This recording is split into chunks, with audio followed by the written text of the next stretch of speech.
எந்த கட்சியும் கபலீகரம் செய்யக்கூடிய வேலை எங்களுக்கு கிடையாது, அது எங்களுக்கு தெரியவும் செய்யாது. பீகார் மாநிலத்தை பொறுத்த மட்டிலும் ஆட்சியில் நாங்கள் எண்ணிக்கையில் குறைவாக இருந்தால் கூட நிதிஷ்குமார் அவர்கள் இவ்வளோ காலம் முதலமைச்சராக வைத்திருந்தோம்.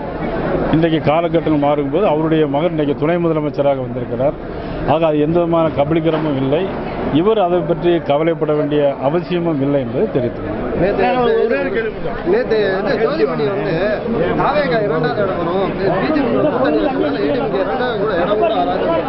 ஜோதிமணி இவ்வளவு நாளும் திமுகவிடம் அவர்கள் எவ்வளவு போராடி கொண்டிருந்தார்கள் என்பது உங்களுக்கெல்லாம் தெரியும்.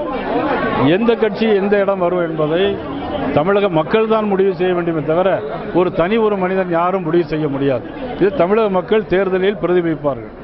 நடைபெற்றுக் கொண்ட காட்டு தர்பார் ஆட்சி, சட்டம் ஒழுங்கு சரியில்லாத ஒரு ஆட்சி, கஞ்சா போதையில் நடைபெறுகின்ற ஒரு ஆட்சி.